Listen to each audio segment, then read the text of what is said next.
Minera Corporación de Desarrollo del Norte con la Superintendencia del Medio Ambiente. Se han anunciado por la reclamante doña Susana Andrea Fuentes Donoso, por reclamado a don Emanuel Ibarra Soto. Doña Marguerite de Trencualí, relatora, nos da a conocer la relación, por favor. Gracias, señor presidente. En la presente causa concurre como reclamante Sociedad Contractual Minera Corporación de Desarrollo del Norte y como reclamada la Superintendencia del Medio Ambiente. Se impugna la resolución exenta número 9 de 10 de noviembre de 2015, en la cual la Superintendencia rechazó las solicitudes de la reclamante de oficiar al Consejo de Monumentos Nacionales, de tener por presentada una lista de testigos y de excluir a la Sociedad Química y Minera de Chile S.A., en adelante Soquimich, del procedimiento, y la resolución exenta número 10 de 17 de febrero de 2016, que a su vez rechazó el recurso de reposición interpuesto en contra de la resolución precedente. A continuación, pasaré a resumir los antecedentes de la presente reclamación. La Sociedad Contractual Minera Corporación de Desarrollo del Norte es titular de los proyectos Ampliación Planta Producción de Yodo Soleá, calificado favorablemente mediante resolución exenta número 1 de 2 de enero de 2013 por la Comisión de Evaluación Ambiental de Tarapacá, y Aumento Producción de Yodo Calacala, Sociedad Contractual Minera Cosayach, calificado favorablemente mediante resolución exenta número 91 de 30 de agosto de 2013 por la ya mencionada comisión. Como consecuencia de una denuncia presentada por Soquimich de 9 de abril de 2013, funcionarios de la Superintendencia junto a otros organismos con competencia ambiental realizaron actividades de fiscalización a las faenas Calacala y Soledad, constatándose una serie de incumplimientos. El 31 de marzo de 2015 se dio inicio a un procedimiento administrativo sancionador en contra de la reclamante de autos, con la formulación de los siguientes cargos. En relación a la faena Soledad, primero, haber excedido el consumo de agua autorizado por la RCA número 1 de 2013 entre enero de 2013 y abril de 2014. Segundo, inexistencia de señalética y cercado durante un periodo de al menos 9 meses.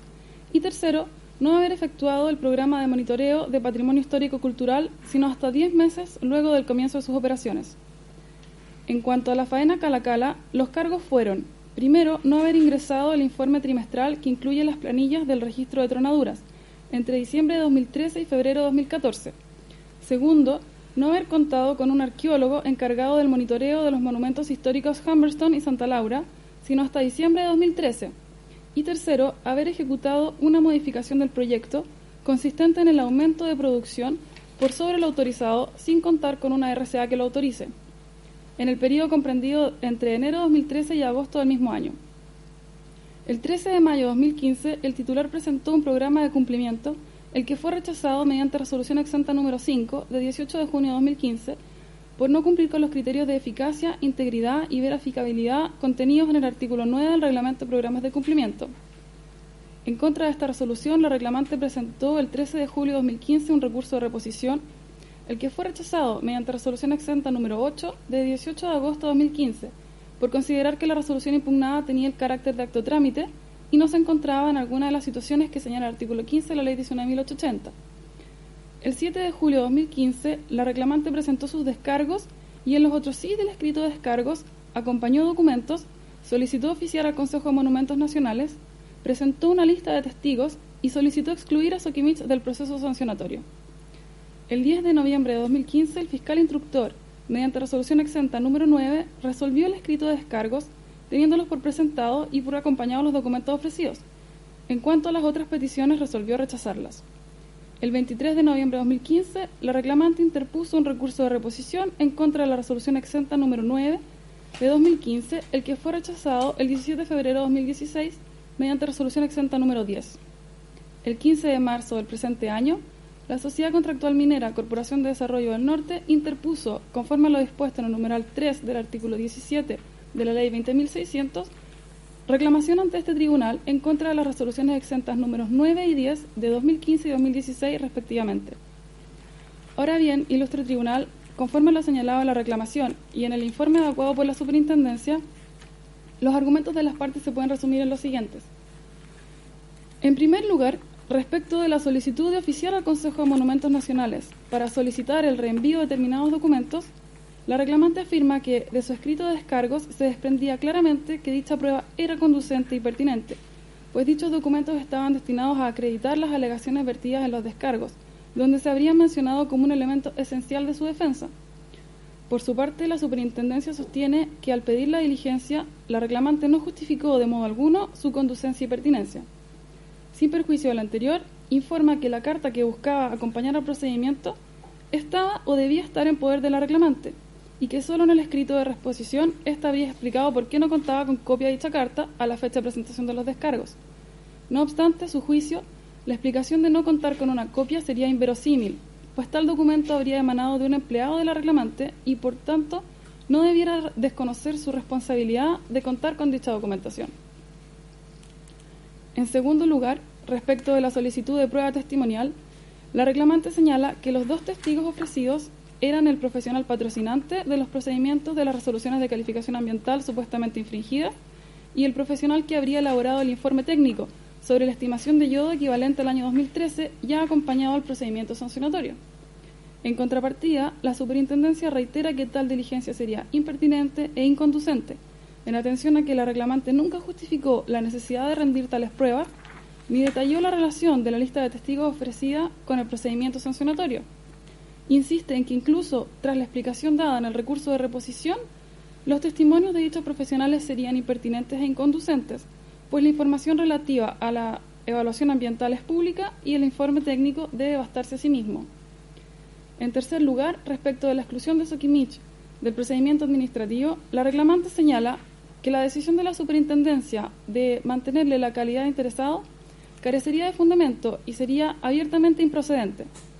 Reitera que Soquimich solo tendría un interés económico en el proceso y no ambiental, que habría incurrido en un abuso del derecho y que de los hechos denunciados no se dio inicio a un procedimiento administrativo, pues ninguna de las imputaciones denunciadas por Soquimich se habrían visto traducidas en alguno de los cargos levantados por la Superintendencia. Por su parte, la Superintendencia afirma que de no haber mediado la denuncia de Soquimich, no habría tomado conocimiento de los hechos constitutivos de la infracción, existiendo una clara relación de causalidad entre ambos. Concluye señalando que la formulación de cargos recoge una de las alegaciones principales de la denuncia de Soquimich, referente a la ejecución de un proyecto para el cual la ley exige RCA sin contar con ella. En cuarto lugar, y el último punto discutido, se refiere a la eventual improcedencia del recurso de reposición. Sobre el particular, la reclamante sostiene que el solo hecho de postular la existencia de pronunciamientos de la Superintendencia que no serían susceptibles de recurso alguno parecería a primera vista atentatorio del derecho de petición y de las garantías establecidas en el artículo 19, números 3 y 14 de la Constitución. Agrega la reclamante que al no conceder un recurso de reposición, habría una eventual infracción de los principios de juridicidad, impugnabilidad y contradictoriedad y de la aplicación supletoria de la Ley 19.880. Lo anterior por cuanto, aun en el caso que se considere que la resolución recurrida fuera un acto de mero trámite, igualmente sería procedente su reposición, en atención a que dicho recurso estaría consagrado en el artículo 10 de la Ley Orgánica Constitucional de Bases Generales de la Administración del Estado, la cual sería de mayor rango legal que el artículo 15 de la Ley 19.880. Por tanto, la reclamada debiera haber realizado una interpretación extensiva e inclusiva de la norma, evitando así violentar normas orgánicas constitucionales. En cuanto a la aplicación supletoria que habría realizado la Superintendencia con respecto a la Ley 19.880, la reclamante sostiene que ésta no debiera interpretarse en un sentido contrario a los principios del procedimiento administrativo. Concluye señalando que los principios contemplados en la Ley Orgánica Constitucional de Bases Generales de la Administración del Estado, así como en la Ley 19.880, serían de aplicación general a todos los procedimientos administrativos, incluyendo los procedimientos llevados ante la Superintendencia, aun considerando el carácter especial de la LOSMA. Por tanto, tales principios no debieran ser aplicados en forma supletoria, ya que constituyen la base de todo procedimiento administrativo. Por su parte, la Superintendencia sostiene que esta discusión carecería de todo sentido, en atención a que la resolución recurrida, no obstante haber declarado la improcedencia de la reposición, habría resuelto de todos modos el fondo del recurso. Agrega que no desconoce el principio de impugnabilidad, pero que el mismo artículo 15 de la Ley 19.880 limitaría la posibilidad de que los administrados creen una inamovilidad en los procedimientos. Señala que la resolución recurrida fue clara en determinar por qué el acto de trámite impugnado no cumplía con los requisitos del artículo 15 ya citado, análisis que no ha sido cuestionado.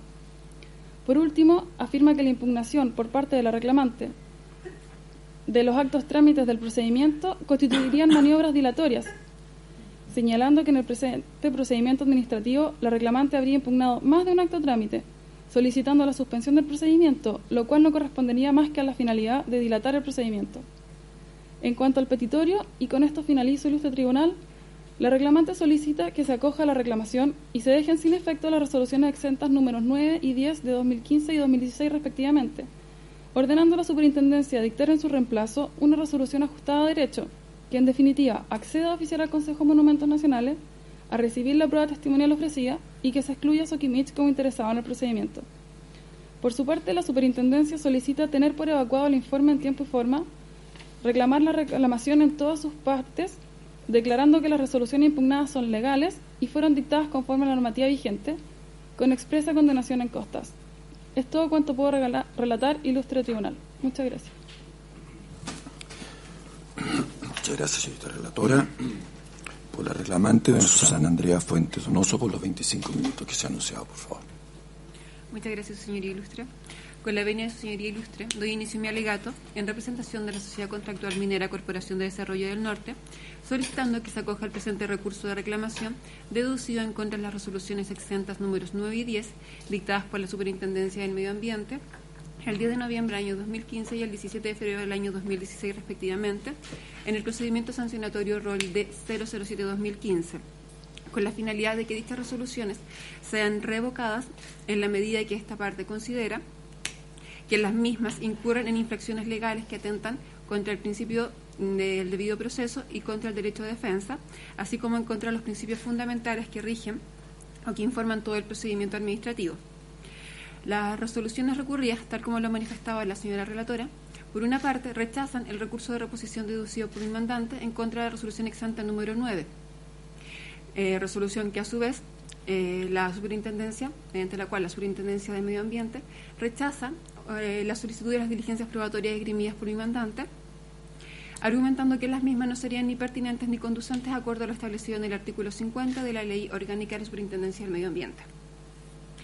Preciso en manifestar, su señoría ilustre, que las diligencias probatorias solicitadas por mi mandante decían o tenían directa relación con el asunto discutido en el procedimiento sancionatorio y con las alegaciones formuladas por mi representada en el escrito de descargos. Estas consistían principalmente, y tal como se manifestó, en un oficio al Consejo de Monumentos Nacionales a fin de que éste remitiera una carta de ingreso 4208 ingresada por el arqueólogo contratado por mi representada el 7 de junio del año 2013. Con dicha carta, más los antecedentes acompañados conjuntamente con ella, se pretendía desvirtuar la existencia de los cargos formulados en los puntos A2 y A3 de los cargos esgrimidos en contra de mi mandante por la Superintendencia del Medio Ambiente, los cuales, según ya se manifestó, decían relación con una supuesta inexistencia de señalética y cercado dentro del perímetro donde se desarrollaría la faena y con una supuesta falta de un plan de monitoreo del patrimonio histórico-cultural. En relación a este punto, la carta solicitada, si bien es efectivo que al momento de presentar los descargos no se encontraba en poder de mi representada, sino que la copia se encontraba en poder del arqueólogo respectivo que había presentado los antecedentes, nos vimos en la necesidad de solicitar este oficio como una manera de respaldar lo argumentado en los descargos y justificar la procedencia de las alegaciones vertidas en los mismos. En relación a este punto, cabe señalar además que la finalidad de las diligencias probatorias buscaban acreditar la buena fe de mi representada en cuanto a esta, una vez otorgada la resolución de calificación ambiental, inició las gestiones necesarias para obtener la autorización del plan de mitigación por parte del Consejo de Monumentos Nacionales, que a su larga llevaría a mantener este control del plan de monitoreo del patrimonio histórico-cultural. Patrimonio histórico-cultural que, vale decir, no ha sufrido ningún detrimento imputable a mi representada. Además, en dicha oportunidad se solicitó la declaración, que se recibiera la rendición de prueba testimonial consistente principalmente en la declaración de dos testigos. Uno de ellos, según lo manifestó la señora relatora, es la persona encargada de elaborar uno de los informes que se acompañaron conjuntamente con los descargos.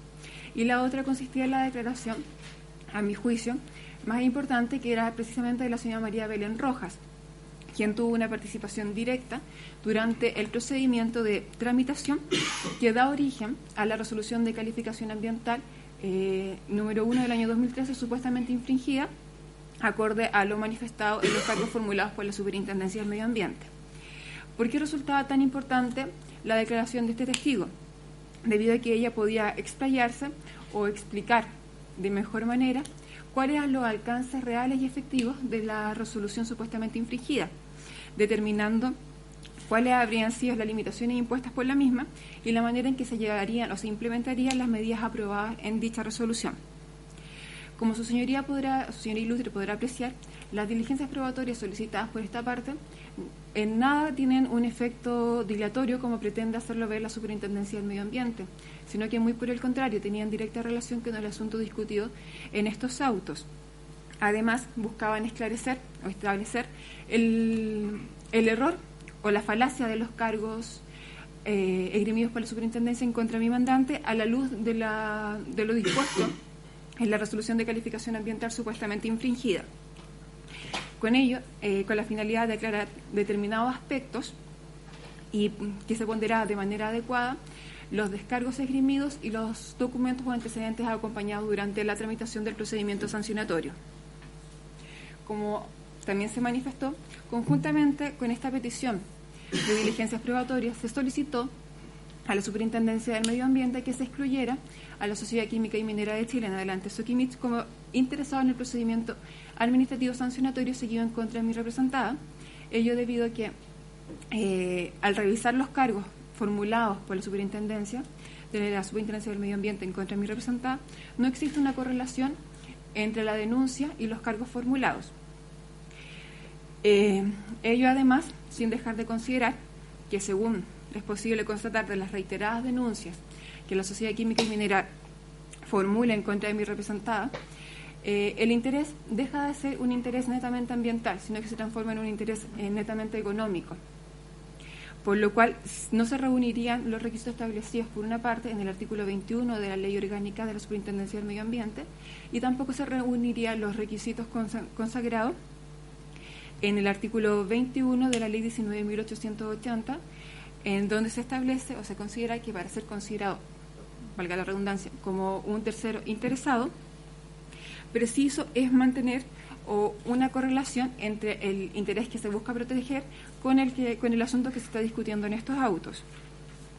Dicha interpretación no resulta antojadiza, sino que también ha sido resuelta de ese mismo modo por este ilustre tribunal en una sentencia dictada el 26 de junio del año 2014 en la causa Rol 11 del 2013, en donde en su considerando 17º se señala que si lo que se pretende invalidar es un acto de carácter ambiental dictado dentro de un procedimiento de evaluación ambiental, entonces se debe acreditar que el interés y o derechos invocados son aquellos relacionados con la protección del medio ambiente, lo cual no ocurre en el presente caso, toda vez que el interés de Soquimich se reduce netamente a un interés netamente económico, al ser mi representada uno de sus competidores directos dentro del rubro en el cual se desarrolla.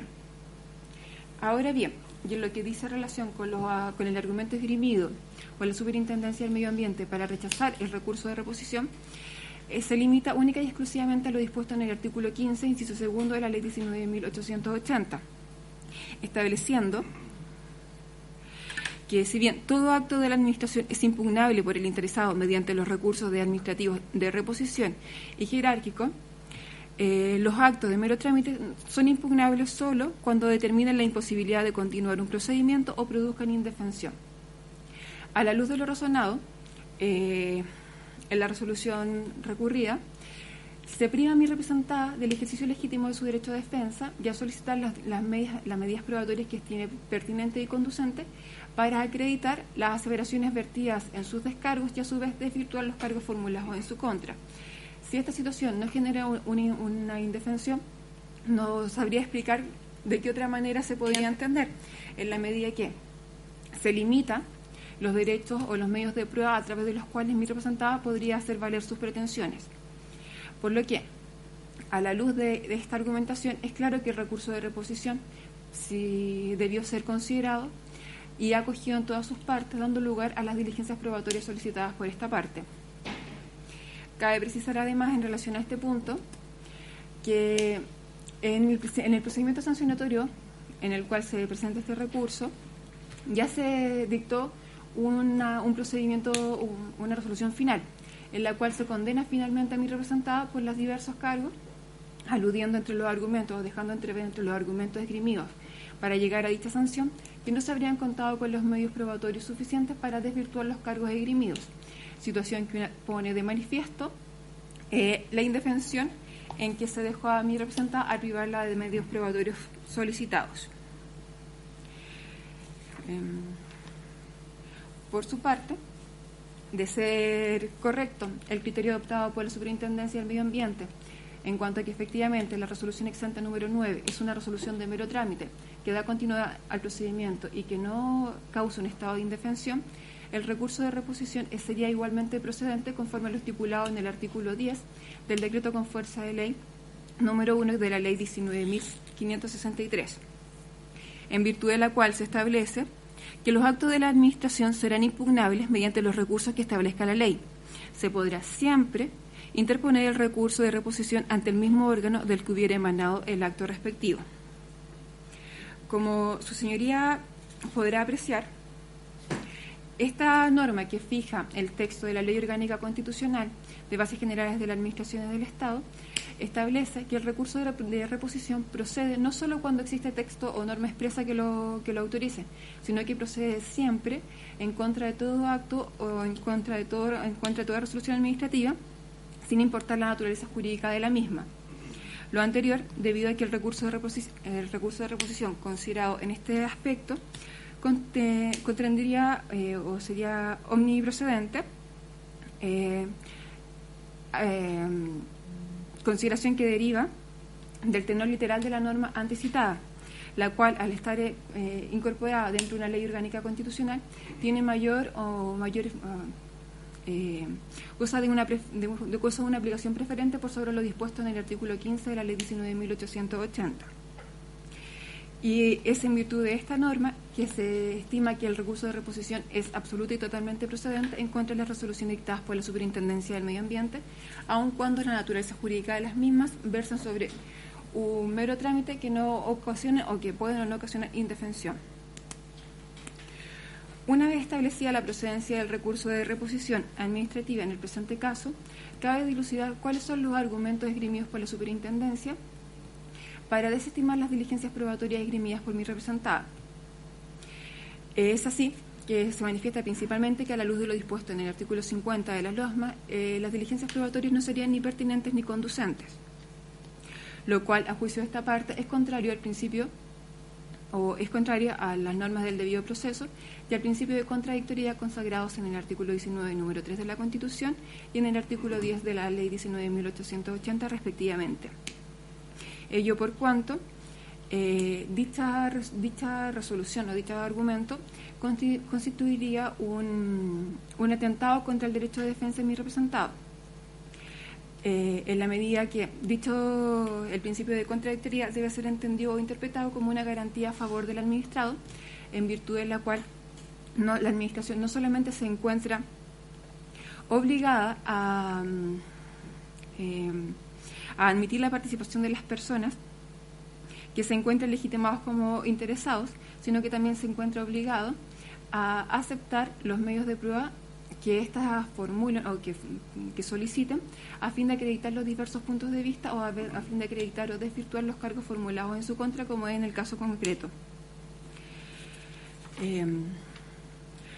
Esta garantía de protección al derecho a defensa se encuentra a su vez regulado o respaldado con lo dispuesto en el artículo 50 de la LOSMA, en donde se establece por una parte que la Superintendencia es libre para decretar la realización de las diligencias probatorias que estime pertinentes, y por la otra se establece que ésta se encuentra obligada a decretar las diligencias solicitadas por el presunto infractor, existiendo al efecto una única limitación, es decir, que éstas sean pertinentes y conducentes. El primero de estos requisitos se refiere a que los medios de prueba deben ser atingentes a la discusión acá decía durante el procedimiento sancionatorio, o sea, deben tener una relación directa entre los cargos formulados y los descargos formulados durante la tramitación del procedimiento, requisito con el cual, a la luz de lo expresado, cumplían las diligencias probatorias solicitadas por el demandante, las cuales versaban netamente sobre el asunto que se discutía en este procedimiento. El segundo de los aspectos, esto es que la prueba sea conducente, se refiere a la utilidad de la prueba, o sea, es necesario que los medios de prueba sean útiles y no tengan un efecto meramente dilatorio, situación con la cual cumplían los requisitos las solicitudes de diligencias probatorias esgrimidas por mi representada. Además, esta misma garantía se ve refrendada, por así decirlo, en el artículo 35 de la Ley 19.880, en donde se establece que los hechos relevantes para la decisión de un procedimiento podrán acreditarse por cualquier medio de prueba admisible en derecho, con la única salvedad establecida en su inciso final, que dispone que el instructor del procedimiento solo podrá rechazar las pruebas propuestas por el interesado cuando sean manifiestamente improcedentes o innecesarias. Si revisamos ambos antecedentes o ambas normas, es posible concluir que ambas tienen un solo objetivo, que es evitar que en el procedimiento se rindan pruebas innecesarias o que tengan un efecto meramente dilatorio, lo cual, según se manifestó, no ocurre con las diligencias probatorias solicitadas por el demandante.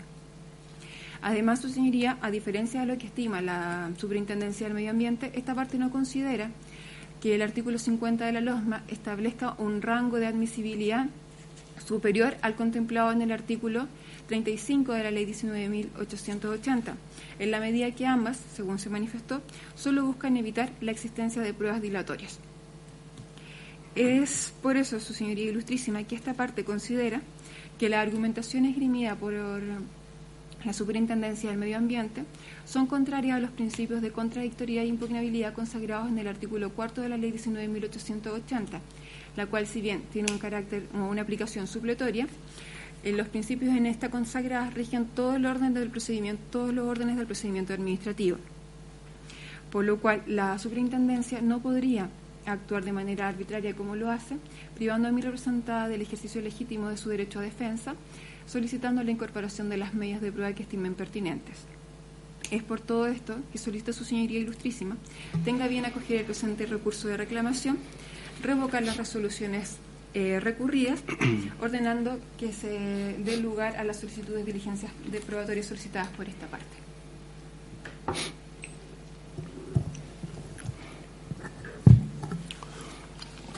Muchas gracias por la parte reclamada, Manuel Ibarra, por los 30 minutos que se ha anunciado.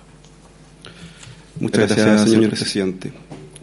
Con la ministra Ilustre, en representación de la Superintendencia del Medio Ambiente, vengo a solicitar el rechazo del presente reclamo con cosas atendidos los argumentos que procedo a exponer. Mi alegato se va a dividir en tres partes. La primera, yo me voy a referir a la procedencia del recurso de reposición y cómo se resolvió este caso concreto. En segundo lugar, a las diligencias y por qué se tacharon como impertinentes e inconducentes. Para finalizar, refiriéndome al interés de Soquimich en el presente procedimiento y su relación con su calidad de denunciante.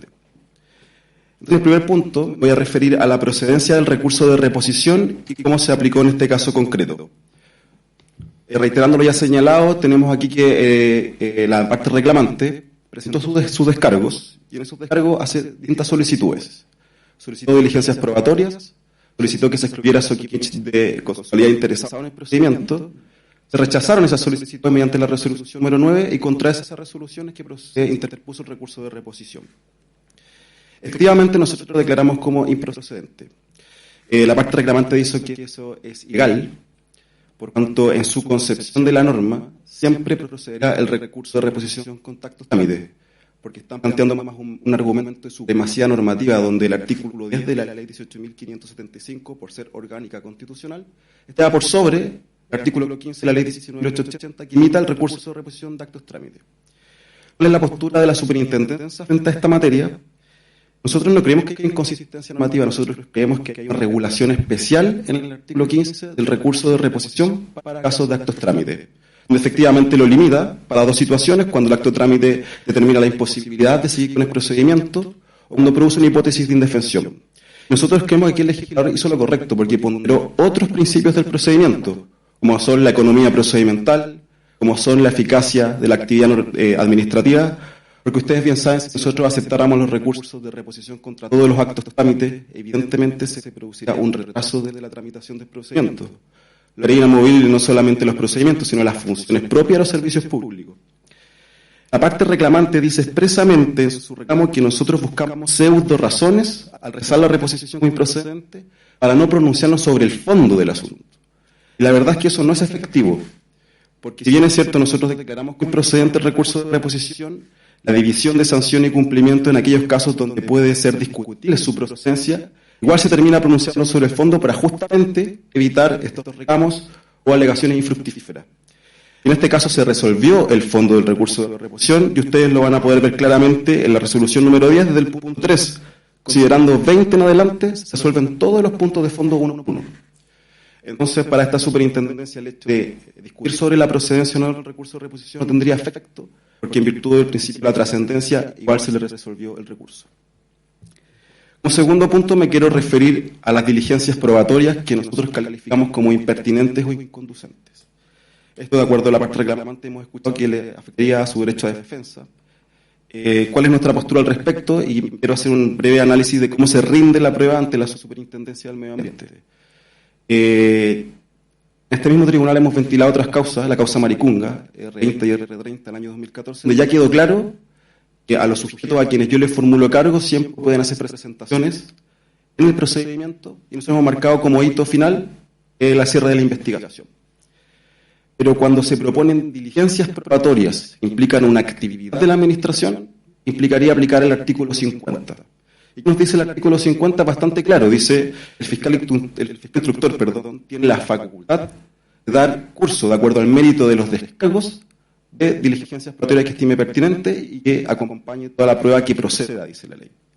Pero cuando la diligencia probatoria es propuesta por el presunto infractor, dice que el fiscal instructor solo deberá dar curso cuando éstas sean pertinentes y conducentes, porque en caso contrario las tiene que rechazar por resolución fundada, como fue en este caso. Por lo tanto, aquí hay una carga del presunto infractor que propone una diligencia probatoria que implica una actividad de la Administración de justificar que su diligencia tiene algún efecto para el procedimiento y para su defensa.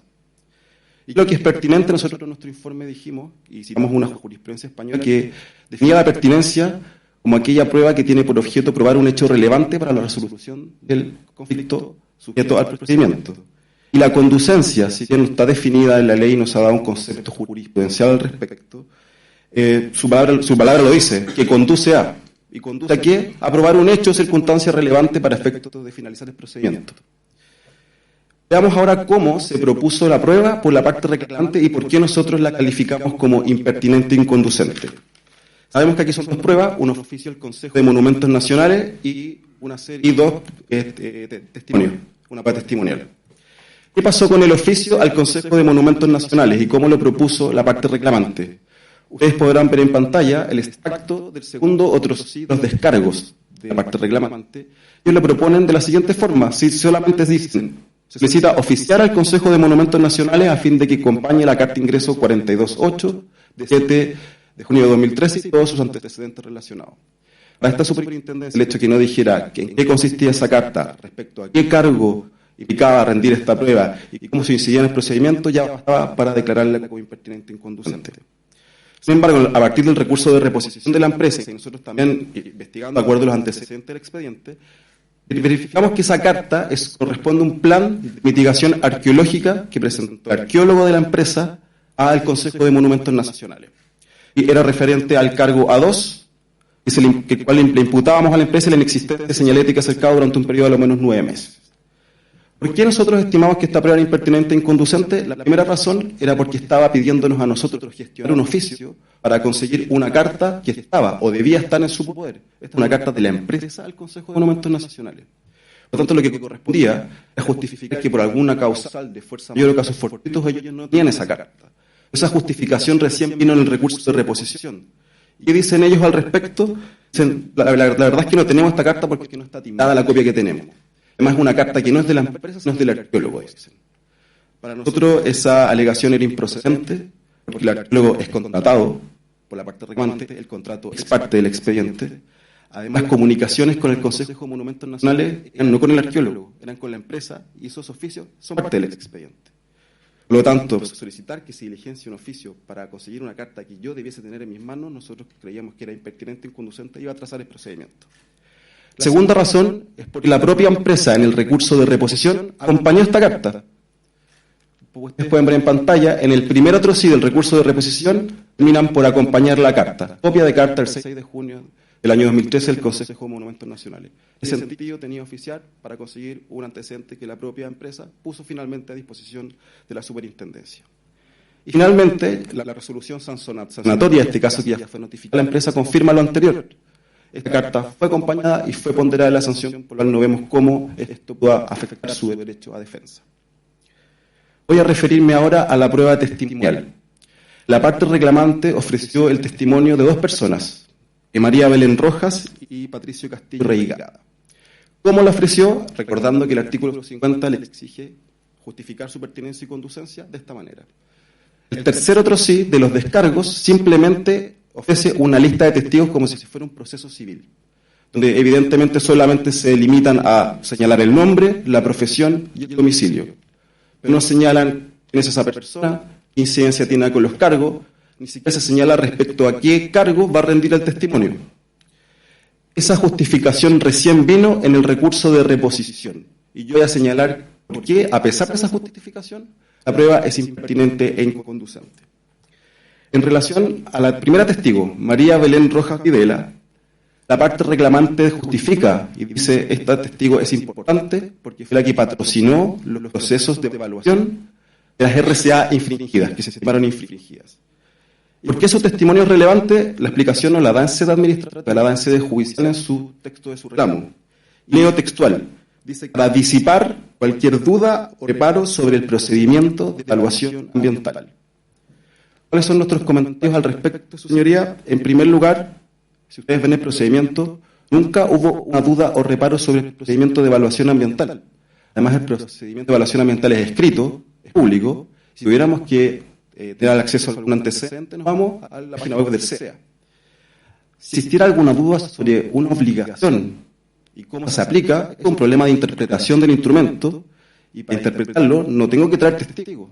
Se tiene que pedir una interpretación al servicio de evaluación ambiental, tal como lo dice la ley. Esta superintendencia no es aplicable a una interpretación porque no había nada que interpretar, y por lo demás la parte reclamante nunca lo pidió. Además, su señoría ilustre el hecho de que un profesional que participó en el proceso de evaluación ambiental de la RCA infringida no es sinónimo y no hace que su testimonio sea pertinente y conducente por sí solo. Porque de ser así, cada vez que la superintendencia formule un cargo por infracción a una RCA, tendría que citar a todos los profesionales que participaron en esa evaluación. Y ustedes se imaginan cómo sería un procedimiento de ese tipo. Confirmando todo lo anterior, nosotros, como ustedes bien saben, sacamos la resolución sancionatoria. La empresa presentó un recurso de reposición contra la sanción. Revisado todo el recurso de reposición, jamás plantean un problema y una duda sobre los procedimientos de evaluación ambiental. Jamás levantan como un problema el hecho de no haber llamado a esta persona a declarar su testimonio, por lo tanto está tácitamente reconociendo que su declaración era innecesaria. Es decir, constituía una prueba impertinente e inconducente. En relación al segundo testigo, que es don Patricio Castillo Reigada, en el recurso de reposición, la parte reclamante expone y dice: él es el autor de un informe que yo presenté, que se denomina estimación de yodo equivalente para el año 2013. ¿En qué cargo va relacionado este testimonio? Como ustedes pueden ver en pantalla, con este cargo, con el cargo B3, que es el aumento de producción de toneladas de yodo equivalente contenía la solución concentrada de yorudo sobre lo autorizado. Es decir, este informe tenía directa relación con el cargo de sobreproducción. Para yo poder explicarles a ustedes por qué esta prueba es impertinente, la declaración del autor de este informe, les tengo que explicar en qué consiste el cargo. Para eso voy a hacer una breve referencia al proceso productivo y cómo se levantó el cargo de sobreproducción. Ustedes ven en pantalla un diagrama que es extraído de la evaluación ambiental de este proyecto. Ustedes podrán ver en la primera fase, hay una fase extractiva, donde el caliche va a una pila de lixiviación y se produce una solución de yodato. Esa solución de yodato va a la planta química de Calacala y aquí se obtiene una concentración total de yodo como yorudo. Ese yorudo, unido a lo que viene de faena Soledad y faena Negreros, pasa a una planta refinadora común que produce el yodo final. ¿Dónde está el cargo de sobreproducción? En la planta química. Ellos tenían un límite de producción de 260 toneladas por año. ¿Y cómo levantamos nosotros este cargo? Con un oficio de Sennagiomín que nos comunicaba las cantidades producidas. En este oficio, que es el 4338, informan que en agosto ya ellos tenían más de 300 toneladas por sobre el límite de 260. ¿Cómo juega la prueba ahora en este caso? Este informe del señor Patricio Castillo Reigada solo expone lo que yo les expliqué con mayor detalle, con un información científico, expone todo este proceso, señala cómo la empresa fue comunicando al Sennagiomín los porcentajes producidos, pero jamás se hace cargo del oficio del Sennagiomín que tenía los indicios y las cantidades producidas que eran base del cargo.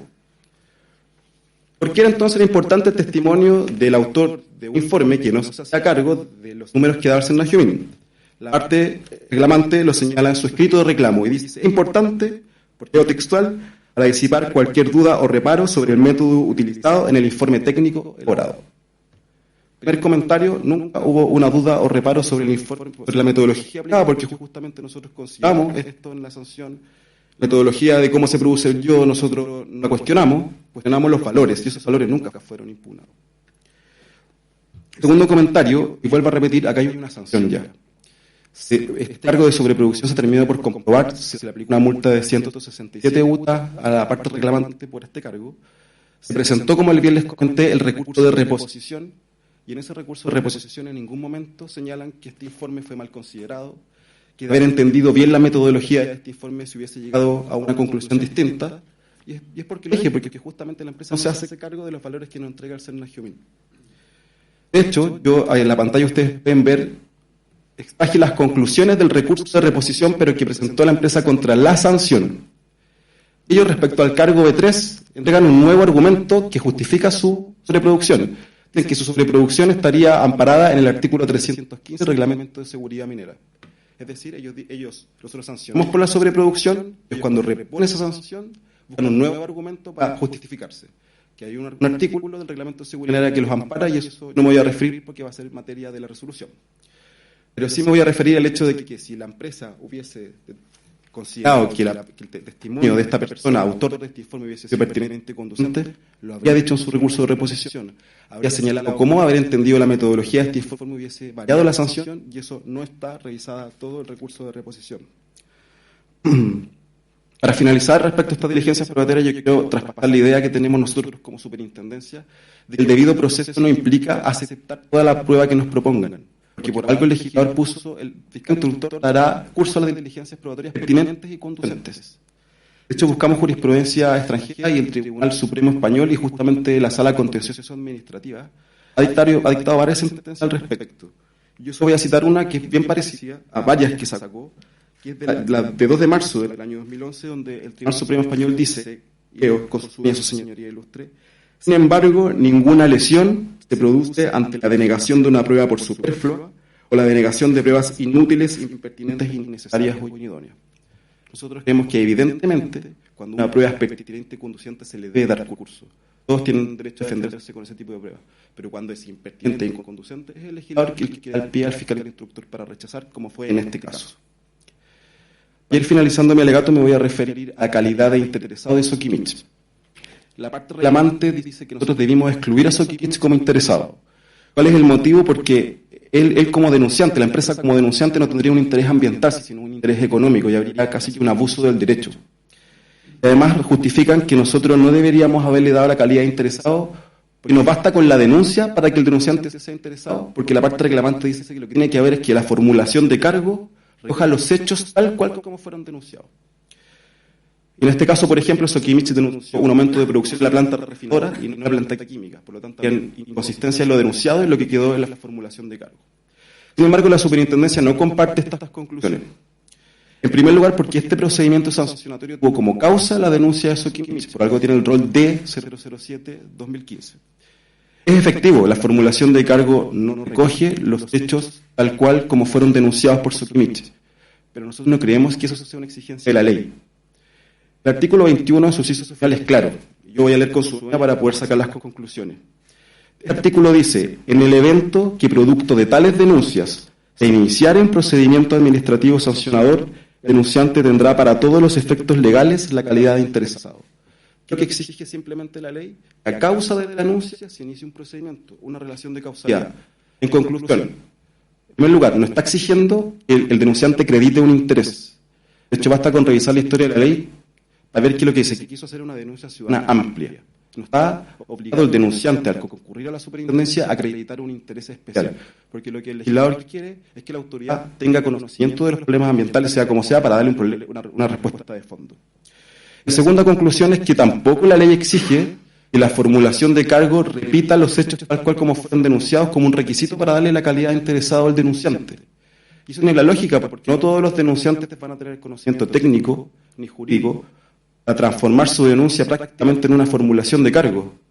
De hecho, recordemos que el artículo 47 de nuestra ley no solamente nos obliga a dar curso a las denuncias que tienen mérito y sería suficiente, porque cuando no lo tienen, la ley igual nos obliga a hacer actividades de fiscalización. En este caso, reitero, este procedimiento se inició solo por la denuncia de Soquiche. Hubo una denuncia sectorial, hubo una actividad de fiscalización programada y subprogramada. Se realizaron inspecciones en terreno, se hizo análisis de información. Es cierto, como lo señalé, los cargos no reflejan exactamente los hechos como fueron denunciados, pero tienen una estrecha vinculación. Soquiche denunció una sobreproducción por sobre lo autorizado, como ustedes vieron, hubo un cargo al respecto, en contacto con RCA. Y también Soquiche denunció una serie de incumplimientos en patrimonio cultural, y nosotros formulamos cargo por incumplimiento en patrimonio cultural, A2, B3, B1 y B2. Por tanto, creemos que está correctamente otorgada la calidad de interesado porque la ley nos obliga que cuando la denuncia se genera o se instruye un procedimiento sancionatorio, el denunciante tiene que tener esa calidad. Para concluir, su señoría ilustre, voy a simplemente señalar las conclusiones de mi alegato. Nosotros resolvimos el recurso de reposición en el fondo. Por lo tanto, discutir sobre su procedencia, en virtud del principio de la trascendencia, no tiene ningún efecto. En cuanto a las diligencias probatorias, se ha comprobado que han sido impertinentes e inconducentes. La mayor prueba de ello es que hemos sacado la sanción de este caso y el recurso de reposición no hace ningún análisis de cómo esas pruebas podrían haber llegado a un resultado distinto o cómo esas pruebas habrían dotado de una utilidad para probar los cargos o las alegaciones que hacía la parte reclamante. Y en relación a la calidad interesada, nosotros creemos que la parte reclamante hace una interpretación extensiva, exigiendo al denunciante un interés, cosa que la ley no exige, y exigiendo que la formulación de cargo repita los hechos de la denuncia, cosa que el artículo 21 tampoco exige. En razón de lo anterior, reitero mi solicitud de que este reclamo sea rechazado en todas sus partes con costas. Muchas gracias.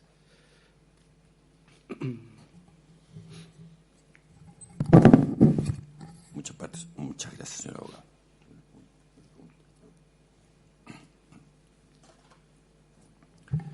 No habiendo concluido el objetivo de esta audiencia, sea por